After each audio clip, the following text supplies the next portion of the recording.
Bakıda qeyri-adi hadisə baş verib, 55 yaşlı kişi 9 ədəd metal qaşığı parçalara bölərək udub. Pasiyentin udduğu metal qaşıq parçaları təhlükəsiz bir şəkildə çıxarılıb. Biz də hazırda daha ətraflı məlumat almaq üçün Bakı Sağlamlıq Mərkəzindəyik. Şəxsi əməliyyat edən həkimlərdən biri olan Elvin Tanrıverdinin sözlərinə görə xəstə təcili tibbi yardımda dəyərləndirilib və şüuru açıq olub. Pasiyent təxirəsi alınmadan qəbul edilib və 4 saat davam edən əməliyyat baş tutub. Qeyd edək ki, xəstə psixodispanserdə yatılı şəkildə müalicə alırmış. Daha əvvəl də yad cisim qəbul edib və təbii yolla çıxdığı üçün bir problemlə qarşılaşmayıb.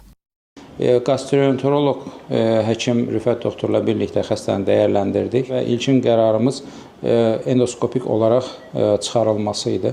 Bu şəkildə incə və səbirlə proseduranı icra edildi. Sevindirici hal oldu ki, 4-5 saat sürsə də yad cisimlərin 9-u da oradan çıxarıldı. Yad cismin udulması sırasında mədə boşluğunda və qida borusunda seyirli qişada sıyrıntılar, yaralanmalar vardı. Buna bağlı sızıntı şəklində qanamaların olduğunu gördük. Özünün dediyinə görə və psixiatri dispanserinin çalışanlarının verdiyi bilgiyə görə axşam yeməyi sırasında olub bütün sürəc.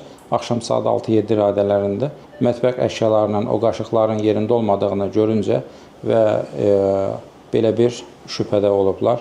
Şübhəyə də səbəb öncədən xəstənin bu tarz qəsd etdiyinə görə belə bir şübhələr olub. Qeyd edək ki, hazırda xəstə reanimasiya şöbəsində müalicəsini davam etdirir. Vəziyyəti stabildir. Ancaq qanamaların olma ehtimalına görə 48 saat kritik bir müddətdir. Hazırda xəstənin ağızdan bəslənməsi dayandırılıb və 5-7 gün bu formada davam edəcək. Nuray Qədirli, Orxan Balayev, APA TV.